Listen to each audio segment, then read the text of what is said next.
Good morning, GM, even to those of you who played Jonathan Taylor. Congratulations. Enjoy it. I suffer from a debilitating condition known as atropic shockitis. Peter's one of the greatest depositors I've ever seen. Trust the process. Let's go. Let's go. I got auto matched with Levitan. This is bullshit. If I just go the other way in that 66, I win all the money. All the money. If I had 150 lineups, I'd win too. Process over results. Illuminati make a bitch go crazy. I don't know which one of these my baby. Bust out AP, cold spot bullets in your head like KD. Bust it, bitch go bust it. And I had 10 pints with me in Russia. Hey, everyone. Hey, everyone. How are we doing? How are we doing this morning? GM to Paul, GM to Melissa, GM to fellow Joe Bro Butthurt Bros. Wow. Good morning to you too. GM Justin, GM. How are we doing? Yes, we will look into who is winning the monster for Joe Holka. But first, I need to pour my coffee. Let me go full screen for the coffee. You have to see this. People love it.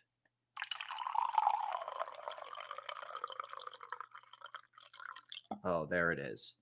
There it is.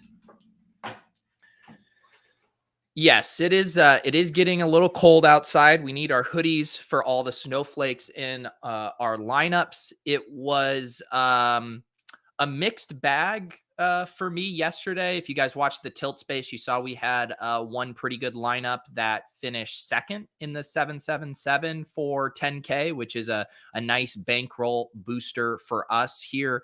But in my own lineups, I bombed. I flopped hard. And we can talk through those. I actually had to pull up my spreadsheet to remember some of my initial lineups because I ended up doing a decent amount of late swap yesterday, just trying to throw up a few Hail Marys. But yes, it seems like a bunch of us had rough days yesterday. You know, the thing I am happy about was I actually felt good with my lineup building process on Sunday. I actually was kind of less plugged into the slate than I usually am by Sunday morning. I undertook a project on Saturday to finally move on from my Mac and convert over to my new PC, which you have heard Joe Holka rib me about.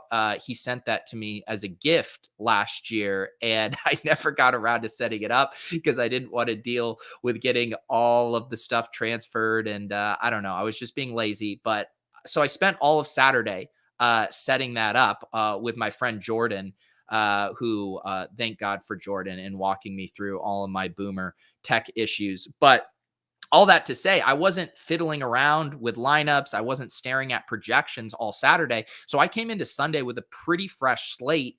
And I'm glad I did because I wasn't anchored to too many things. And when the Lamar Jackson stuff opened it up and I retook a look at projections, I got pretty excited about Huntley as far as what he could do for you roster construction wise. And, you know, if it was one of those spots, and I think I said this on the Tilt Space, where if Lamar Jackson was ruled out on Monday, I mean, Tyler Huntley probably ends up what, like 30%, 35%.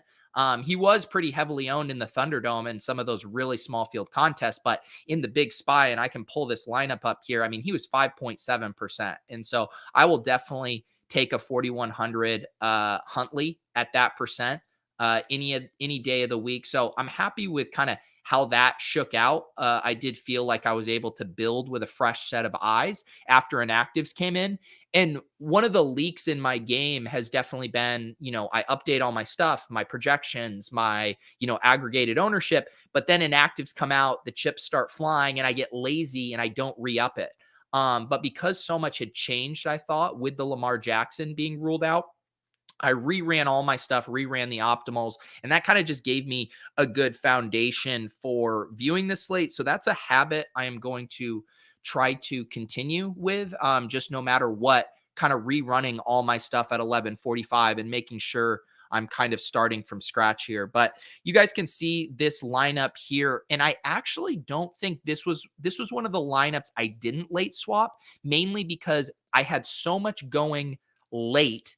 And I other than Tyreek, I thought it wasn't going to be too chalky, and I knew I just needed massive ceiling anyway. So I didn't do much rearranging with this one, although maybe I should have. Maybe I should have done something with this now that I look at this. But going early, I basically just had the Jeff Wilson chalk and Lions defense, and then I did do the skinny stack here with Huntley to Rashad Bateman. I thought Rashad Bateman was kind of a tricky play earlier before Lamar Jackson got out because it was hard to tell how popular he was going to be. We obviously knew Michael Gallup was going to catch a ton of ownership, and I thought that that might provide some cover for Rashad Bateman. But once Lamar Jackson was ruled out, I felt pretty confident that Bateman wasn't going to end up being too popular. I think I was actually hoping he would be less than 12% where he came in at here, but still don't mind that with the Huntley and Bateman. It was just, we were on the wrong cheap skinny stack, right? It was the Cam Newton to DJ Moore one that you needed to be on yesterday, but still a pretty meaningful price difference from, Cam to Huntley and DJ Moore to Bateman. I did play AJ Brown as a one-off wide receiver. He was one of my favorite wide receiver plays. I did think he felt a little like this week's Stephon Diggs as far as, a stud wide receiver who was maybe going to go slightly overlooked just because he hadn't had the monster games in recent memory. So I do like that there. And then I just had kind of basically a mini little game stack without the quarterbacks going late. So CeeDee Lamb, Schultz, and Tyreek Hill, which were my kind of preferred options of how to attack that game. I love the new PC, Willis. It absolutely flies. You guys can let me know on your end how the performance looks. But as those of you who watch a lot of my streams know, I sometimes would get hit with the blurry screen on StreamYard. And it wasn't because of the internet. It was because I don't think my machine was able to kind of process all the things I was trying to do on the Mac. So now I have a bunch of applications open, bunch of windows. It doesn't seem like we're having any issues on that. I think my camera looks better. I'm very, very happy. And I can now even upgrade my setup more if I want. I could add the Hulk of 4K camera if I was so inclined. I could add a better mic with a mixer if I want. So the world is truly now my oyster with this new PC. I also got to go back to one of my vertical monitors, which I appreciated. Before I got my new 4K monitor, but I had still my iMac as my secondary. And so I was able to get rid of the iMac, go to the vertical monitor, and I have my laptop. I don't know if anyone gives a shit, but Willis asked, so I'm saying it. I got my laptop now if I want to do editing, because I still prefer to edit on Mac and on Final Cut. And so now I can just toggle between my PC and my laptop on my main monitor if I want to switch over to the Mac. So I'm very excited about my new setup. I even became a cool keyboard bro. Check this out. I'm now a cool keyboard bro. I have LED flashing lights. I'm one of those guys now. Who knows? Maybe I'll pop off one of my caps and replace it just to, really cement myself as a cool keyboard bro. Let's see here. What do we got here? Will it stop the blurry screenshots? See, now that's on you, Josh. That's on you. The blurry screenshots, for those of you guys who watch Ship Chasing, every Wednesday night when the FFPC bids come in, our co-managers send us screenshots of the bid groups, and poor Josh and Evan have been having tough luck with their screenshots, really blurry screenshots. So, best of luck to you guys as you troubleshoot that issue. So yeah, I mean, looking at this lineup, I think I am upset at myself for not doing more late swap. Like, it was one of those things where I think I played scared in this one, and I did make some gal brain late swaps in other lineups, and I truthfully do not know why I didn't late swap in this one. There was no reason with Huntley, Bateman, Wilson all being mediocre, AJ Brown flopping, why I didn't pivot this to, a Metcalf kind of thing here. So I regret that. I took on way too much ownership with James Conner, with Tyreek Hill, even CeeDee Lamb in this spot. And that's on me. I fucked up. And I late swapped 3 of my other lineups. And now I don't know if I just got lazy. I really can't remember my thought process on why I didn't late swap here, but that was bad. Let's look at one of these lineups where I did late swap here. And this one is a bit of a sore subject. This is in the double spy.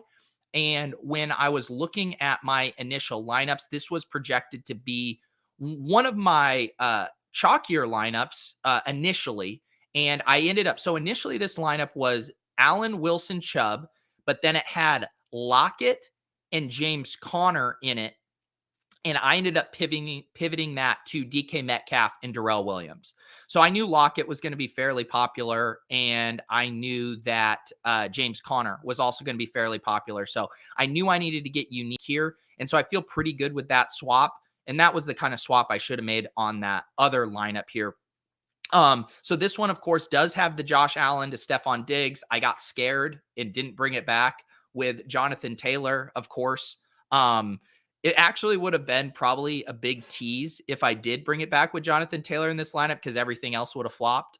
I think that the conversation around Jonathan Taylor for me, if there was one lineup where I should have found a way to get up to him, it was obviously this lineup with the Josh Allen Diggs and just kind of playing, that idea of, one, he was going to be really low owned, and 2, he can speed up games with really big plays in the same way, Diggs in the Bills offense can speed up games. So the thesis of that mini, and I know we talked about it yesterday. I mentioned that I liked the Diggs JT mini, but Chubb was a weird one for me because his ownership was projected lower than this.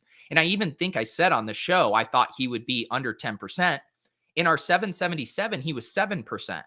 And then in this contest, he was 16.1%. So there was a lot of variation across contests. But I guess the point I was trying to make is I thought Chubb was a similarly good play to Jonathan Taylor under the assumption that they were going to be a little closer in ownership than they ended up being. And so that's kind of a miscalculation on my part, that I just saved the money there with Nick Chubb and was thinking he would be under 10%. So obviously, if at 1:05 p.m. you tell me Nick Chubb is 16.1%, I'd probably say to myself, shit, I should have reworked this lineup with Jonathan Taylor in that instance. Marcus Johnson was another one of those guys as I was looking for, salary relief. Yeah, I think when we did the Swolecast on Wednesday, we're like, oh, Marcus Johnson chalk week. He was the only guy at, down sub 4,000 that was projecting decently as a points per dollar play. But then with all of the stuff that opened up later in the week, Marcus Johnson, I thought was going to fly under the radar, and he was looking good in a lot of projections, lots of optimal. So I have no problem with the $3,500 Marcus Johnson here. I assume he got hurt. Is that why he had snowflakes in my lineup? And then this initial lineup, like I said, I ended up pivoting to DK Metcalf and Darrell Williams. Darrell Williams just being kind of a bet on CEH, maybe not being as involved, but that proved to be a bad take. It seems like CEH mostly took over his old role and, of course, had that receiving touchdown. But as far as from like a process late swap standpoint, I feel decent about giving myself a chance there with Metcalf and Darrell Williams. T-Did says, Peter, how shocked are you in this spot that Taylor went off? The kind of people that took him for me didn't have an optimizer or was a stat bro because he wasn't popping anywhere. Yeah, I was talking about this with Gretch last night in some Discord DMs, and to me, he was not a bad play at all. He was not showing up in optimals because he had an extremely high price tag and people didn't like the projected negative game script. We're still kind of in this new era of where in the past 3 weeks or so, JT has really exploded. But I think the field in general, they look at that price tag, they see the Colts as road underdogs, And we also know there is a previous history of Nyheim Hines coming in negative game scripts and Jonathan Taylor being underutilized. But we now have a new reality, right? But I understand the field's trepidation on that play in that he wasn't just an auto jam for people at that price, at that matchup, but that's also what results in really good GPP opportunities. So, like I said, I think McCaffrey and Nick Chubb both look like really good high-end tournament plays to me. So I didn't end up having him. And I ended up having a very tight running back pool. I played a lot of Jeff Wilson, and then I was kind of cycling through Christian McCaffrey, Nick Chubb, James Conner was kind of how I had it. But he was certainly a great tournament play. And I mean, he was honestly similar to, say, Justin Jefferson, right? Like Justin Jefferson was not showing up in optimals at his price at 8,100. I mean, he was really pricey relative to the ceilings of the players around him. Like, Leone had him projected for less of a ceiling than Diggs, than Chase, than Tyreek Hill, than Devontae Adams. So was Justin Jefferson a bad play? No, obviously not. He was a great play, and it's the pricing that kind of creates these GPP opportunities. So I feel it was very similar for Justin Jefferson and Jonathan Taylor. And it was just hard to build really strong lineups when you do, pay up to be contrarian for a guy like that. But we know those guys have those ceilings. So to me, Jonathan Taylor was a solid play. I wish I would have had him in some of my lineups, and specifically this lineup. I mean, I'm probably not playing JT as a one-off, just kind of with how tight my running back player pool was yesterday. But this should have been a lineup where I really, really heavily considered him. And it was my main lineup in the owners club. I had no problem with it here. I ran out my Bills stack with the Colts running back, again, leaning into that correlation there. I didn't have the other pieces necessary to have a big payday with it. But yeah, I didn't mind that correlation. I just didn't play it. And I had a tighter player pool yesterday and didn't end up on it. Yes, I agree with this. The market will quickly adjust to that. Jonathan Taylor is no longer flying under the radar. I guess I will offer one counterpoint just to play devil's advocate is I had kind of thought that about Derrick Henry early in the year too. He had a couple of those monster games and he got priced up, I think over 9,000, wasn't he, like 9,200 one of those weeks? And then the field kind of just waved it. And the other thing to realize, and I know we say this a lot, but these plays and their ownership are so slate and pricing sensitive and contextual in that regard. Like, a good example is if Jeff Wilson didn't open up yesterday, Mark Ingram would have been 50%. It would have been Mark Ingram, as the de facto chalk running back. But then Jeff Wilson opens up and everyone rightly says, hey, I'd rather play Jeff Wilson down in this price range. He is our preferred, punt running back play. And so I do think the thing to think about with some of these ownership stuff is, if we get Jonathan Taylor at 9,200 or whatever, and the pricing is incredibly tight, like he's not going to be 30% owned. Like the slate and pricing dynamics just will not allow it as much as the field would like to jam it. And that also goes back to just this new era of hand builders versus opto bros, because even the hand builders are mostly looking at some kind of projection systems these days.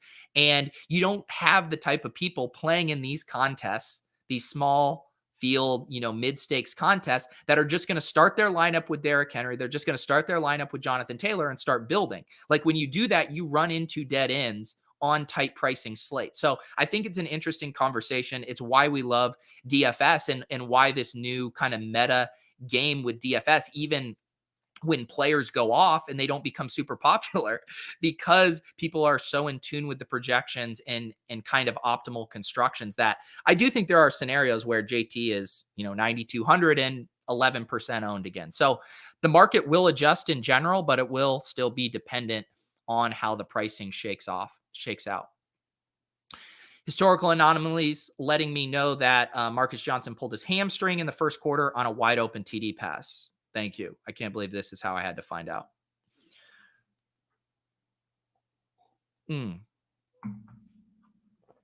Let's see here. So I disagree with this take in general because Drico says, I think Bills JT stacks were bad. JT dominance crushed the Bills stack. The only reason I don't think it was bad is going back to that kind of speed up the game type element where there are so few players, especially running backs, that are, game breakers that can rip off 70-yard runs and score touchdowns. And it's Derrick Henry, it's Nick Chubb, it's Jonathan Taylor. Like, he's definitely in that conversation with his size speed profile. And those boom, boom explosive plays are what we dream about for fantasy. So even though that game got so lopsided, I still think there are versions of that game where JT scores a quick touchdown on a long run, and then the Bills come back and it's a back and forth kind of shootout. So I know we're trying to reconcile that idea of a run heavy team kind of salting the clock, slowing things down. But JT is such a big play running back that I don't mind trying to chase down that bang bang, similar to when, the Chiefs have played the Titans, and I rolled out a lot of Derrick Henry, Tyreek Hill mini correlations, just hoping for, those monster plays that speed up the game. So I don't think it was bad yesterday. It certainly put a constraint on your roster building. I mean, you had to eat multiple punts. You can see in this lineup, even without JT, I had to punt with Marcus Johnson. I had to punt with David Njoku. I had to punt with Bears D, and I had two sub 5.5 running backs. So you had to make some big concessions. So from a roster construction standpoint, maybe it was too thin, but I think from dare I say in a vacuum, I don't mind the thesis of stud big play running back versus a big time passing attack. I think that can break in our favor a decent amount of the time. Let me go back and see what lineup won the big spy, because I know another thing, and people were kind of marveling at with our tilt space lineups yesterday, was just how few Jonathan Taylor teams were at the top of the leaderboard. And that was just a product of how little he was played. And it is pretty wild that you could take down the big spy for 100K yesterday without Jonathan Taylor, but that's how it worked. I was looking at this lineup last night, and I kind of love this lineup. I feel like this is just a very sharp, subtle, nothing too galaxy brain lineup here. You have an Aaron Rodgers double stack. What is tough for me on this lineup is, like, I would have had a bring back. I would not have been able to resist Adam Thielen or Justin Jefferson or even Dalvin Cook as a bring back in this lineup, but they didn't force the bring back. They got in three running backs who all projected very well: Gaskin, Ingram, and Chubb. He did do the Nick Chubb Browns D correlation, and then played a one-off Dawson Knox at tight end and an Elijah Moore mini correlation with Gaskin. Elijah Moore just kind of like one of those perfect under the radar plays at 2.8% in a pricing dead zone. Everyone either going down to a Gallup or Bateman or going up to a T Higgins. So just a super sharp play.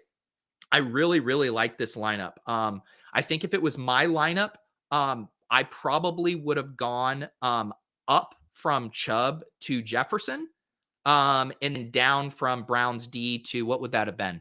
7,800 to, okay, so it would have been 300. So then Browns D would have taken me down to 2,800, and I would have played the Seahawks.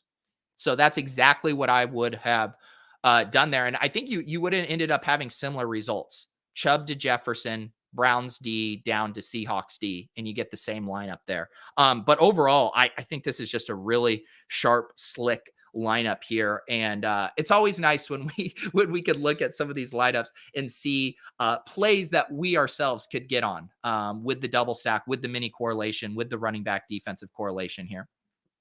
Nick asks, bankroll question: if your weekly bankroll is between $25 and $50 max, are you better off playing one single entry in a small field or a more affordable 20 max or something?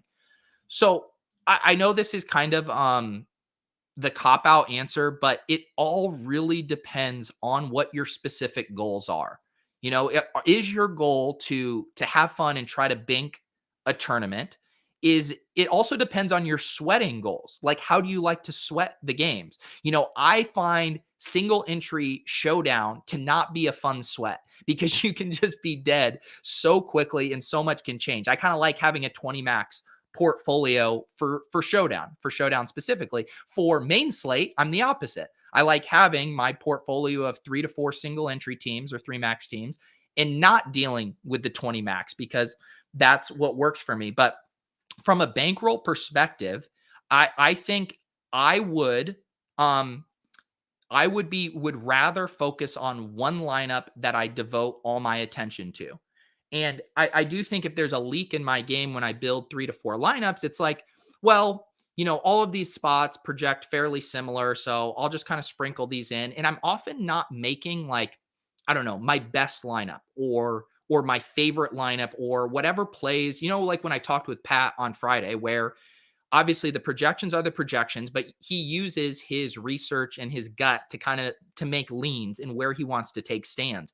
I generally don't have stands. Like I really don't normally have stands that I'm like, this is the play I have to play this week. It's normally like, oh, this is one of the best plays. I'll get this in, 1 to 2 lineups. It was like, I guess you could say I took a stand on Tyler Huntley yesterday, but I don't know. I didn't even feel like it was a stand necessarily. It was like, this is projecting really well. I want this in X percentage of my lineup. So this is a really roundabout way of saying it all depends on what your process is. Like if you really enjoy, running the Sims and looking at those lineups and trying to pick out, lineups that you think will have a high expected ROI in 20 max, if that's fun for you, I think that is completely okay as well to do, a cheap 20 max with that bankroll. For me, I think I would just get more enjoyment out of really trying to dial in my process on a single lineup and making the best possible decisions for that lineup.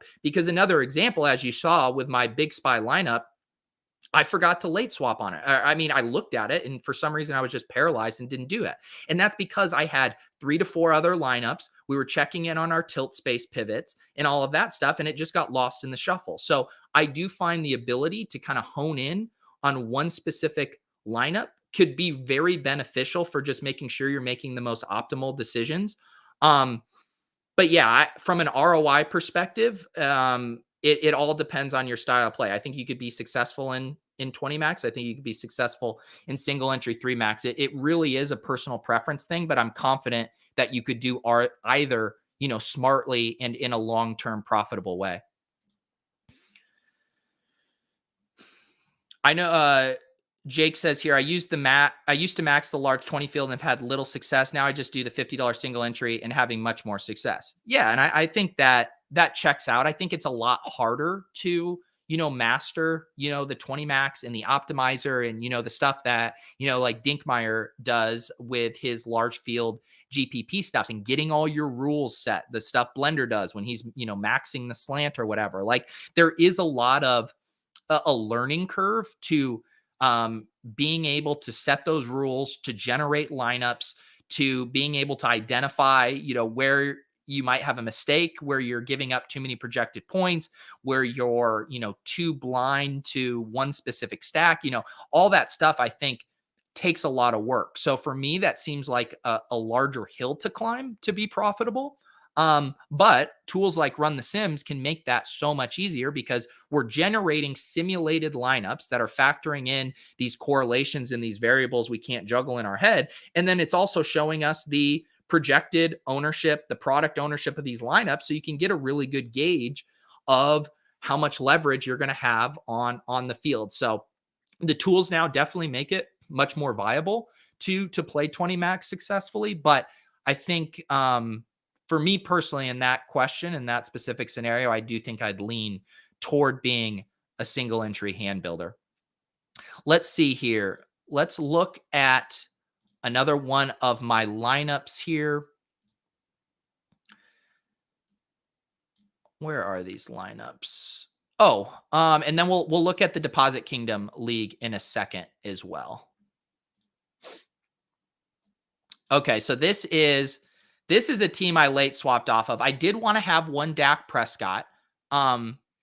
This was about, I think, where I thought the ownership would come in on this. I knew Dak wasn't going to be super sneaky, but my thesis kind of yesterday, and you guys probably heard me say this on the show, was I thought there was a decent chance that everyone preferred to play this game via the Mahomes double stack side with Gallup as the bring back, and that the Dak double stack side went slightly underlooked.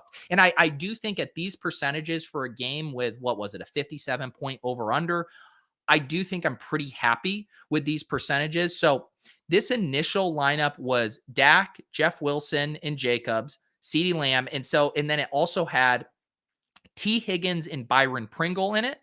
And so the swap I made was getting off of T. Higgins and going to Tyler Boyd, and then getting off of Byron Pringle and going to Mecole Hardman. I kept getting mixed messages on how popular Byron Pringle was going to be. In this scenario, I knew I had to get off of T. Higgins. And so then I just decided to use the extra salary to go up from Pringle to Hardman. Even though I thought Pringle was a better play, I did think there was a chance Pringle, was 10, 15% and Hardman would be 2% here. So that was kind of the swap I made after not having a ton of early information, but kind of just knowing Jeff Wilson didn't hit. The Bears defense was mediocre, but didn't get in there. And then knowing I was so heavy late, but didn't want to eat too much chalk with T. Higgins there. I think T. Higgins is a play I let ride if, the Jeff Wilson and Bears D just absolutely smash. Yes, poor Corey. The Mahomes double stacks. They always look so juicy, so appetizing, and they find a way to burn us.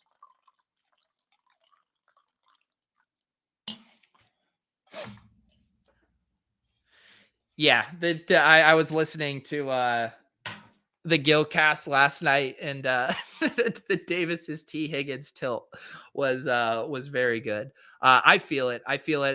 Mainly, I feel the T. Higgins tilt in my redacted teams, but yeah, thank God he's been so chalky because I love T. Higgins. I mean, I drafted him all summer in redacted, but I haven't been playing him in DFS because he's just been so popular. But you guys know what's going to happen, right? His price is going to go down to 4,300. No one's going to play him and he's going to pop off. That's actually just science. So we say goodbye to all the T. Higgins cash game bros, and the GPP bros finally get our crack at T. Higgins. It's coming. What contest is this? Sorry. This is, so yesterday I played in 3 of the spies. This is the 150K spy with 25K to first, 1,600 entries. The other lineups we've been looking at were the double spy, which is the $200. This one only has 833 entries. And then that first lineup was the big spy, with 4,444 entries and 100K up top. Let's take a look at the Deposit Kingdom league here. And we will give a shout out to the Pika 710.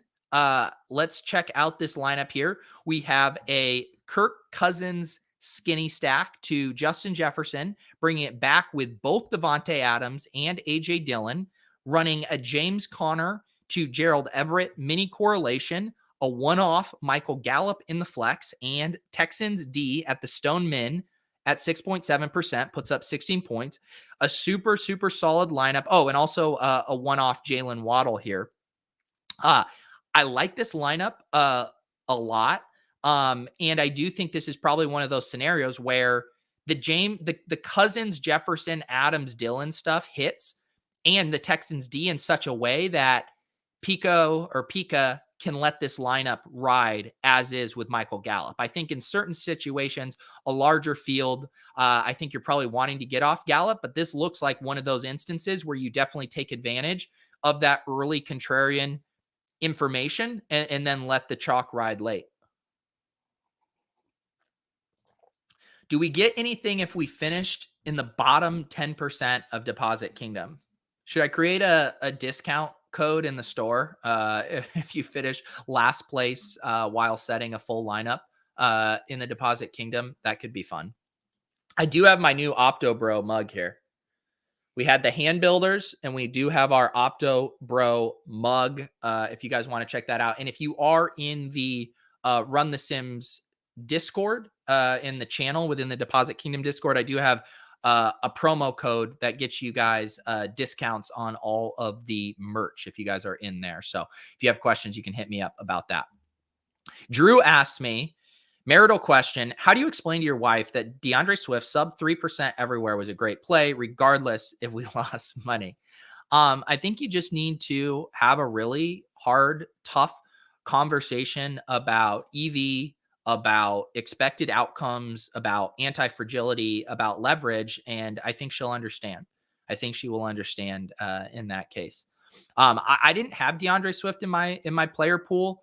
I think once Goff was out, I mean, his ownership plummeted, and I think that was a very sharp play to stay on him. I think it does make sense why the field got spooked. It's like you have no Jared Goff, which is a funny sentence to say, no Jared Goff, but also Jamal Williams returned. So I think the concern there was valid, but also what made it such a good GPP play. But maybe that's the counterpoint your wife would bring up. Didn't you know Jamal Williams was returning?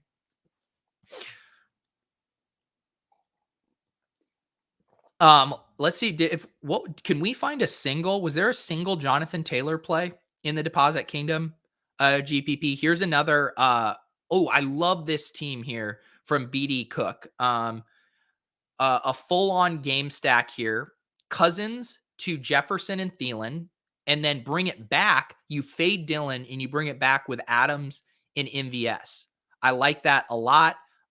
Play Knox as a one-off and some of these chalk running backs. Get the defensive correlation there with Montgomery and Bears D. This looks like a really nice lineup. And we talked about it a lot on the Tilt Space last night because Holka had a similar lineup to this in all of his small field FanDuel contests. And it's a really, really viable strategy. You know, that we talk all the time about how many things do you have to get right.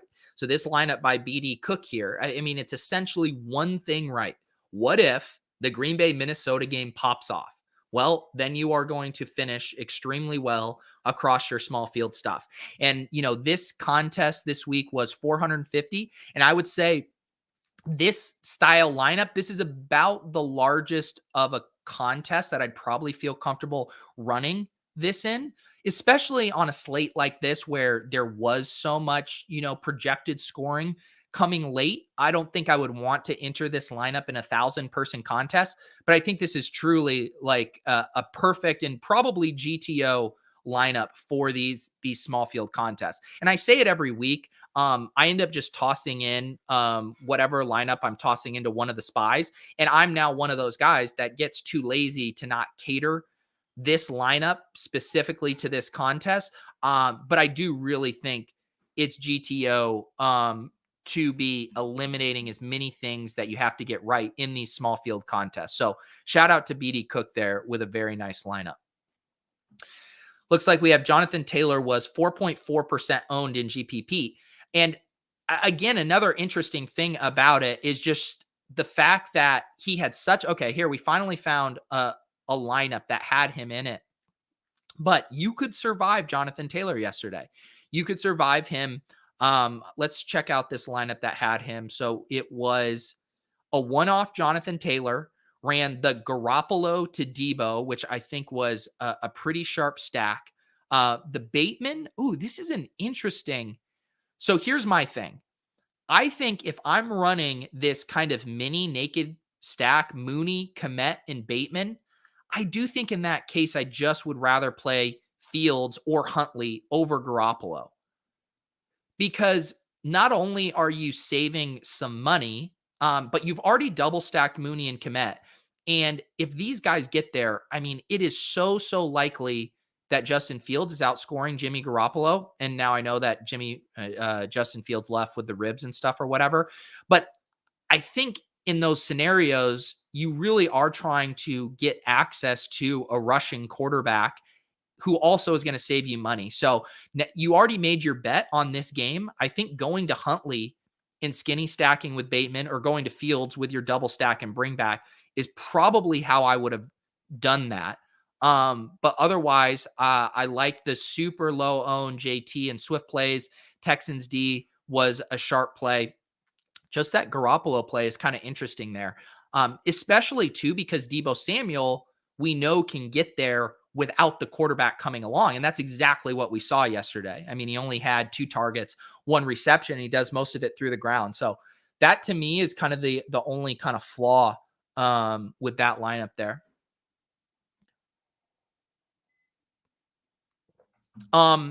Let's see here. Let's see if anyone else want me to take a look at their team in the deposit kingdom here. I see my guy Clay from the Club Top Shot squad and Knights of Degen here finished 17th with a nice onslaught of that game. Again, a similar play there. Rodgers, Adam Scantling, Dillon, and Cook. Love the low owned George Kittle play there. This is a nice lineup.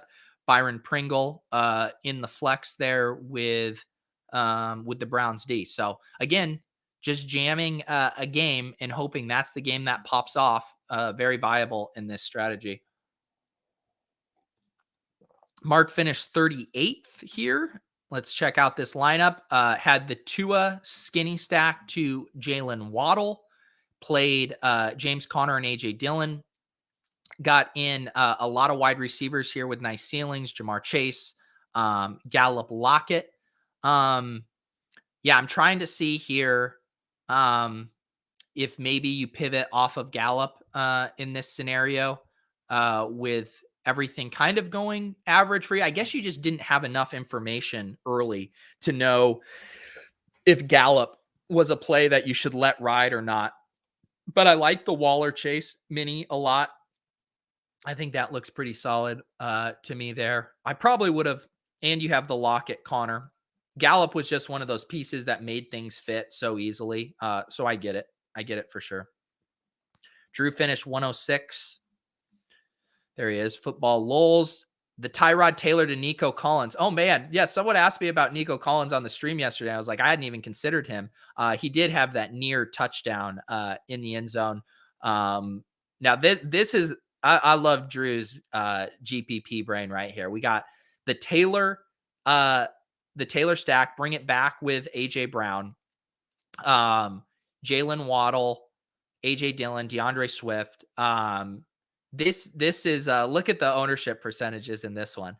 Drew, you might be the only one I saw on the Tyrod Taylor double stacks, but I do love the AJ Brown play as well in this. Dustin said, would jamming a certain game with a couple one-offs be more of a smaller field strategy under 500 or so?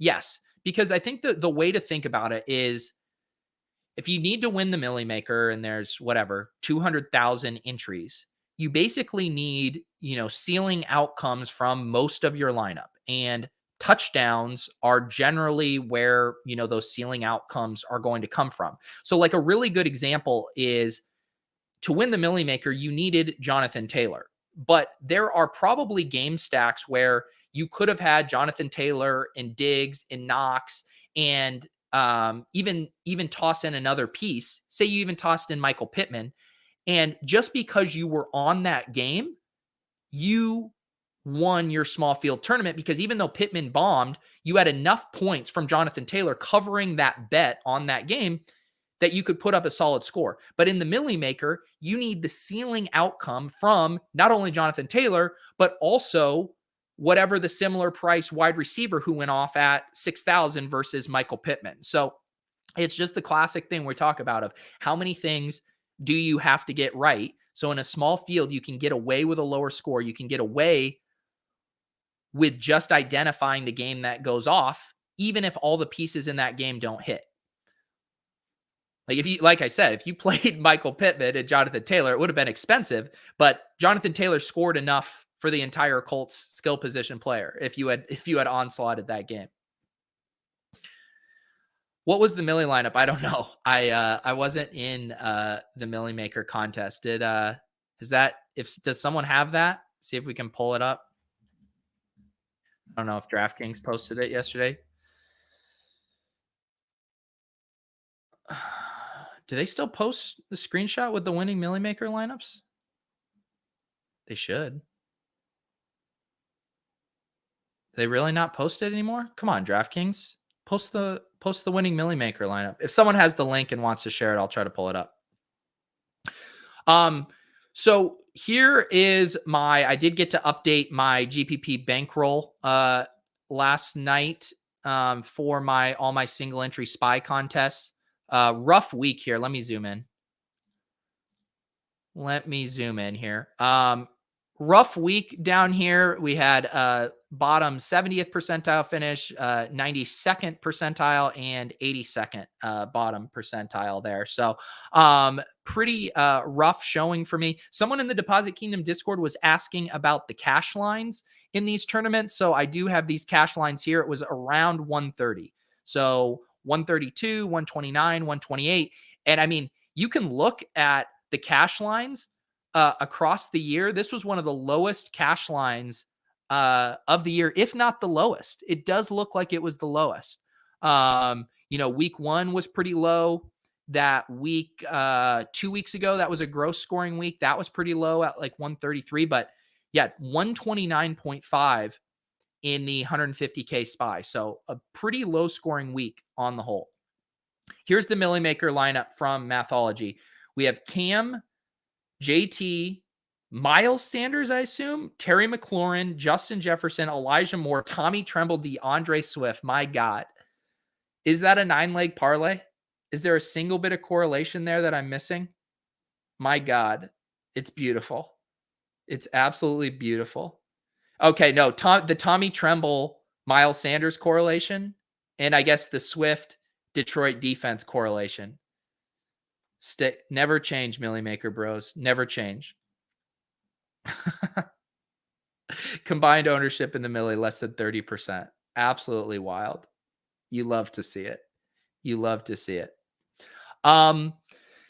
I was disappointed I couldn't take advantage of some good spots in the Owners Club lineups. I did roll out my Patriots defense in the wrong lineup, clearly.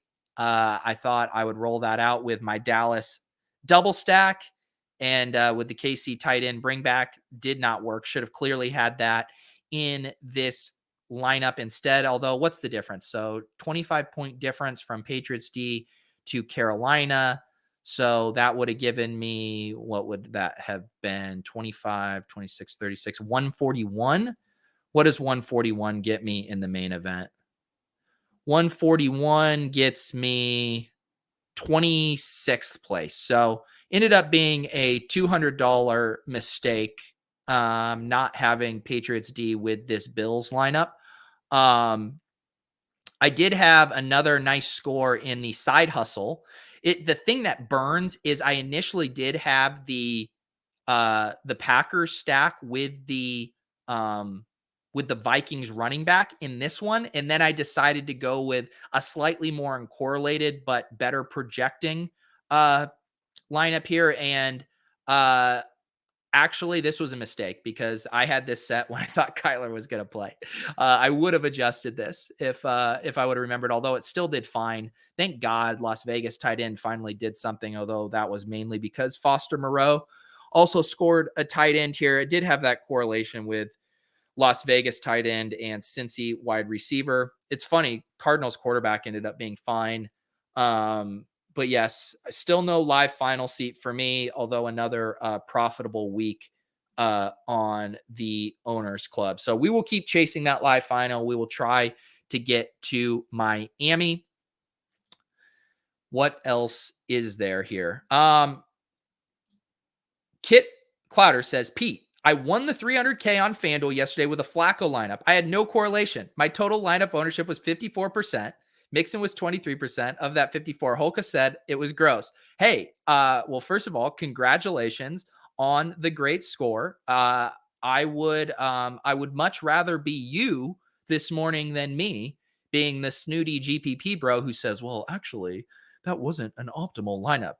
You can just be diving into your pile of money. So congratulations there. What do Joe Holka and I know? Miss Kristen says, I started playing DK that year. A dude took down the Millie with a pit game super stack. I think I remember that one too. That was the Le'Veon Bell, Antonio Brown era, I believe. And you can correct me if I'm wrong, but I think I remember that lineup as well. Um, let's see here. Tyler asked, Pete, how do you get yourself back on track after a terrible last minute swaps in single entry? I swapped Rodgers, Chubb, Jefferson, MVS for Montgomery, Dak, Hill, and Gallup. So I'm guessing by swap, you mean at the last second you tinkered with your lineup. I mean, the only thing I would say is, if you do feel so torn between two specific stacks, I mean, at that point, just make a second lineup, and toss that into something else. If you're looking, one thing I often like to do is, again, I like putting my lineups in my spreadsheet. I like seeing the product ownership and the cumulative ceiling of the lineups and kind of comparing and getting a feel. And generally, if I have a couple that I really, really like, I want to put those in to different contests as opposed to having to decide between one of them. So really, my only advice is, if you think you're so torn by a 4v4 or whatever this one was, toss the one you're not putting into your main single entry into a smaller single entry. I mean, they're opening up a lot of contests late. Sure, maybe it's only a 200 person size field, but at least you get paid off if your hedge lineup or your secondary lineup goes off. So I would just free yourself of that tilt and just make a second lineup that projects similarly and put it in another contest. And I know it has to be bankroll specific, but even if it's a really cheap contest, really small field, I would work against hedging that so you don't have to, lose sleep over knowing that you swapped yourself off the nuts at the last second. It's true. We have the Thanksgiving slate coming up. I'm honestly, I need to figure out my schedule for this week. I mean, I'll definitely do a GPP show on Friday for the main slate. Wednesday is going to be kind of crazy for me. I have lots of shows. I might be trying to get drunk for those shows. So I don't know what my exact schedule is going to be for the Thanksgiving slate, but we'll see if we can figure something out. Maybe I'll try to do a show tomorrow afternoon for the Thanksgiving slate, although we won't have a ton of information yet, where we're going to be waiting on some injury stuff with CeeDee Lamb, of course. We might get Alvin Kamara back. So I don't even know if it's smart to do any GPP content tomorrow with so much up in the air, but we'll figure it out. I would like to do some content for the Thanksgiving slate if possible. Also, I will be doing a showdown cram tonight. I need to figure out my schedule. I have dinner plans, and I might do it a little earlier than normal.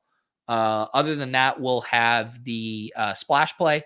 We'll be live at 2:30 this afternoon for that, if you want to come hang with Spags and I. So I believe that is it. We will have better weeks, as Silas says, process over results in the fetal position. That is just how it goes. That is the GPP bro life. Hope to see you guys in the Discord. If you guys haven't joined yet, you can get access to the Run the Sims channel in there, either by subscribing to Run the Sims, getting access to all the tools, the Sims, you get 10% off with promo code Pete.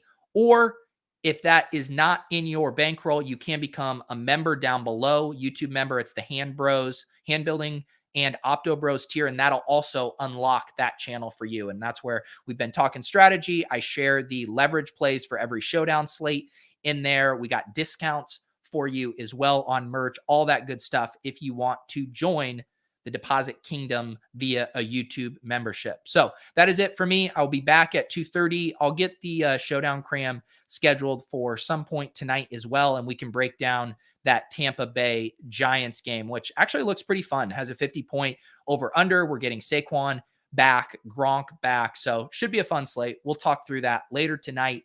Enjoy the rest of your Monday. Don't tilt too hard.